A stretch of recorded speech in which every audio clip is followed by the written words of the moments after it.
I'm Kieran Flynn, I'm a painter based in Sheffield.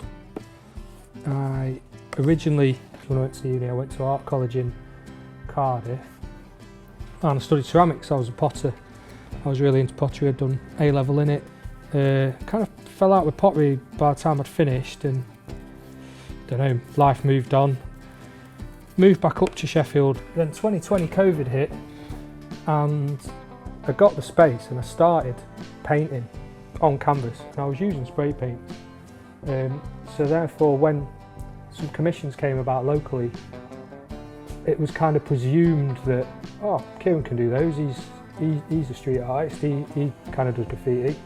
But actually, up until that point I hadn't. I just used all the same tools that those people would use, but I was using them in my studio and I was kind of creating different sort of work. I think what was lovely about getting pieces out on the street is it's very democratic. There's no gatekeepers, there's nobody stopping other people accessing your work. As soon as you just stick a piece out on the street, then all those other people, they don't fucking matter, because it's up to you when you walk past it, whether you like it or not. Some guy walked up to me, asked me for directions to a local pub whilst I was doing a piece of work, and with all my spray cans on the street, and then he walked across the street and pissed on one of my older pieces. I mean, what better art critic than that? But what I've been doing is I've been designing wallpaper.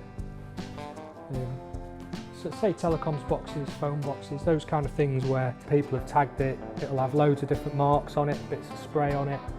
And what you've actually got there is just a big collection of like cool marks that other people have made. Photographing those tags and then digitally kind of manipulating them into a repeat pattern. I alter the colours, I take the sections, and then I use that to make a repeat pattern wallpaper, like actual wallpaper you'd stick up in your house. Wallpaper people can buy, like it is for sale, so you could buy some and do your house with it. But at the same time, that's sort of kind of taking the tags and taking them back to the street. Then cut sections of it out, go back out into the street and wallpaper bits of boarded up building with the same wallpaper. So it's like this idea of taking it round in a circle, reinventing something forgotten, which someone might have in their house, so that kind of elevates its status, I suppose. But then some of it I stick back out on derelict buildings. Does that elevate the status of the derelict building? Is it different, or is it just more tagging? Is it just because I've kind of stuck it on some paper and spent hours designing it?